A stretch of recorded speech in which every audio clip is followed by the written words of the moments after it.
Hello and welcome to Countdown. I'm David Greenberg along with Scott Leber. We're glad you could join us as we count down the sixth and final weekend of the high school football season. We're going to talk with Dupac quarterback Hunter Hoffman, and we'll look back at our top 5 plays from Week 5 and some of the top individual performances with our Stat Stuffer segment.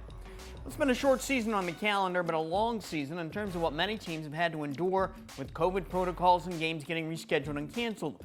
But hey, we have almost made it to the finish line, and there is a big prize at that finish line, David, for one Nick 10 team. Yes, there is. Either East or Harlem will come away with the Nick 10 championship. They'll battle for the title Friday night at Swanson Stadium. Harlem hasn't won the conference since 1997. East hasn't won the conference since 1978. Jimmy Carter was the president then. No one had heard of the internet. No one had heard of a smartphone. Man had walked on the moon, though, so we're not quite talking ancient history, but you get the picture. Harlem has won 3 squeakers the last 3 weeks, rallying against Belvedere North, Hononegah, and Prairie Ridge. East has won 4 straight blowouts against 4 lesser opponents. But the E-Rabs still played some great football. We got 2 potential Nick 10 MVPs on offense ready to go in this game. Both are red hot. For Harlem, it's quarterback James Cooper Jr. 3 weeks ago against Belvedere North, he passed for 440 yards and accounted for 6 total touchdowns. 2 weeks ago against Hononegah, passed for 353 and had 4 touchdowns. And last week against Prairie Ridge, he passed for 432 yards and had 5 touchdowns. The other MVP candidate is East running back C.J. Berry. He has been on a roll. 2 weeks ago against Jefferson, he rushed for 237 yards and 3 touchdowns. Last week against Freeport, he rushed for 266 yards and 3 touchdowns. And for the season, in only 5 games, he's rushed for 859 yards. And it's not like he gets a ton of carries. The E-Rabs have several good running backs, and they spread it around. Still, Berry needs only 141 yards Friday night to reach 1,000 for the season. I spoke to him last Friday night after the E-Rabs' division-clinching win against Freeport.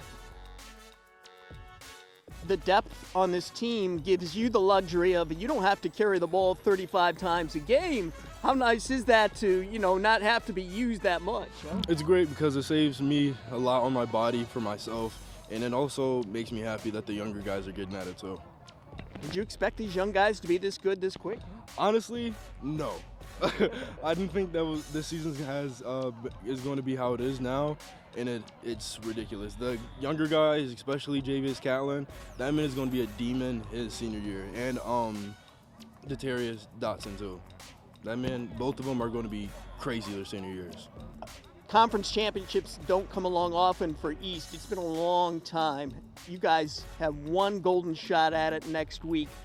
What's that mean to you? How ready are you guys to take advantage of this opportunity?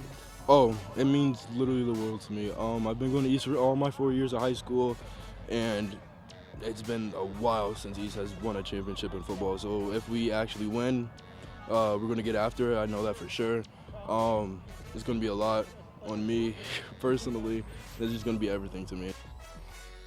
He is so explosive. Yeah, the E-Rabs had another guy like that last year who was the conference's leading rusher, Tavion Lake. We asked Coach Griffin to compare the 2 running backs. This is what he had to say. Berry and Lake they're totally different. Lake was lightning, and Berry is a little bit of thunder with still that top end speed is pretty good as well. So he's going to have a very, very successful career at the next level because he'll learn how to really play football.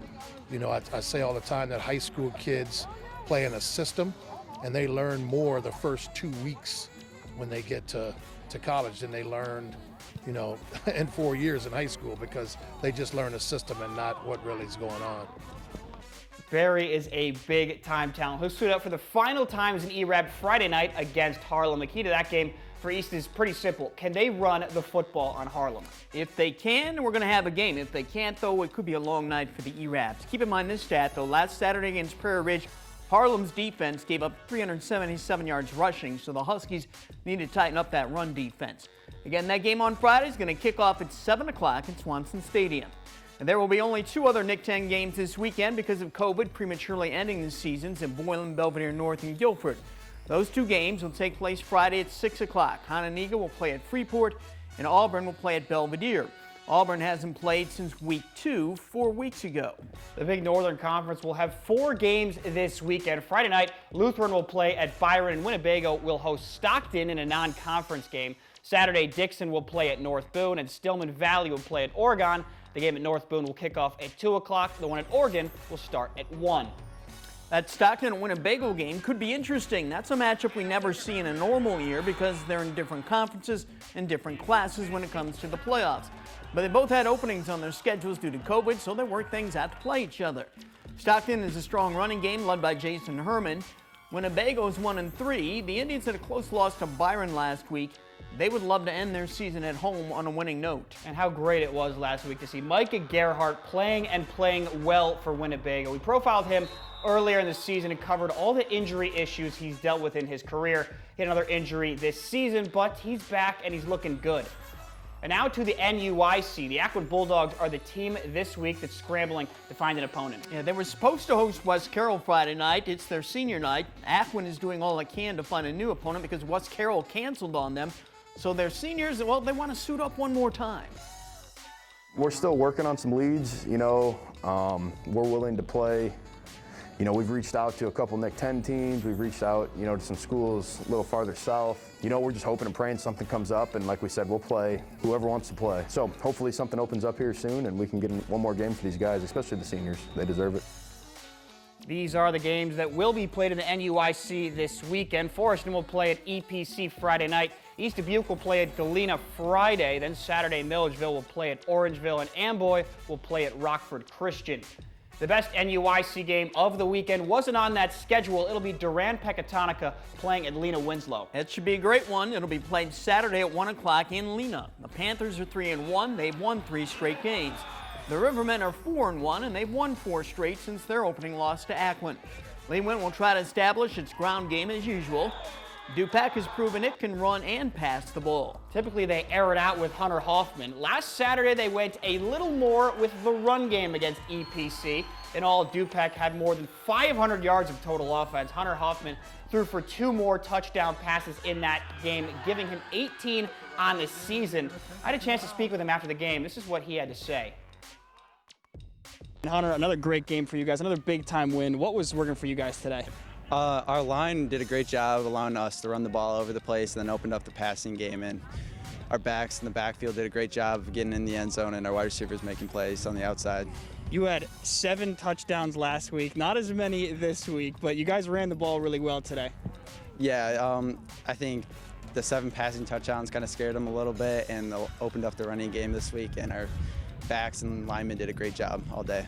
What's been the biggest key to your guys' success this season? 3-1, obviously, in the season. What's been your biggest key to success? I mean, it starts up front with Carson Lehman, Jake Anderson, Nick Upman, and Trent Harris, and Austin Dodd have done a great job. And then our playmakers on the outside, their wide receivers like Gabe Howard, Trent Hetland, Trey, all of those guys have been doing a great job getting open, and then our running backs in the backfield doing a great job.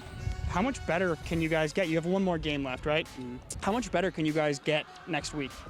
We're always improving the game plan. Our coaches do a great job of putting that game plan together, and I think we'll just continue doing what we're doing. I mean, every week we improve, and so let's just continue to do that. Who do you guys play next week again? Lena.